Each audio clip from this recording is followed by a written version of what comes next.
It's a brand new 62 Lark. It's Studebaker's action car.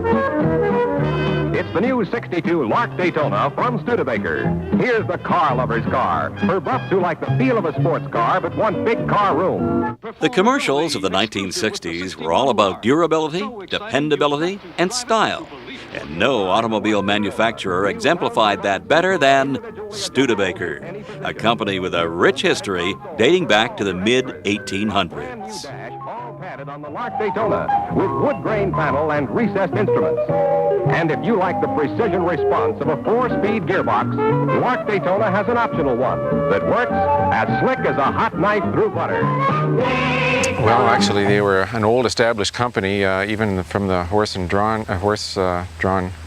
buggy and wagon days, and had a worldwide network of distributors, even back in the 1800s. But they were made under license in many countries, Belgium, South Africa. Today, Australia has a large Studebaker Drivers Club contingency, and Mexico, Brazil, and Canada, of course. Drive it to believe it. The 6-cylinder engine has got all the power that you could want in an automobile. The new Lark 6 overhead valve engine takes the steepest hills easy. You've got to drive it to believe it. It's tremendous. I wish that everyone could have the opportunity to drive the new 1961 Lark over this proving ground and compare it with other compacts. There would be no hesitancy in their mind. You've got to drive it to believe it. Thousands did and proved Lark performability. United States Testing Company certified. The last Studebaker rolled off the line on March 17th, 1966. But the legacy lives on with thousands all over the world. There's no question that Studebaker made an outstanding line of cars that were, in many ways, well ahead of their time.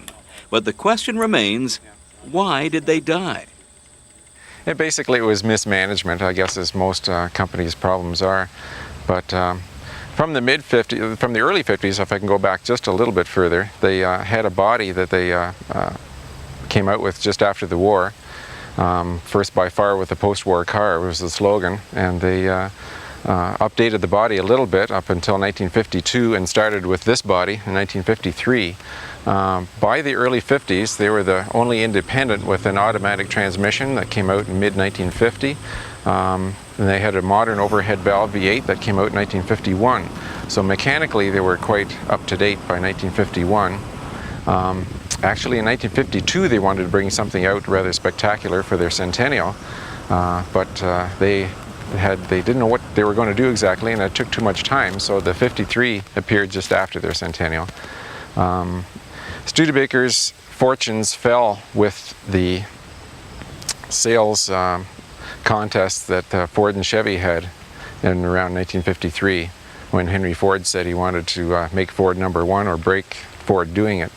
And as well, Nash and Hudson and Packard, all the independents, Willys, their volumes went way down, and so did Studebaker's. And of course, everybody got rather serious about merging about that time. And in 1954, Hudson and Nash went together to make AMC, and Studebaker Packard merged to make Studebaker Packard. It's the brand new 62 Lark.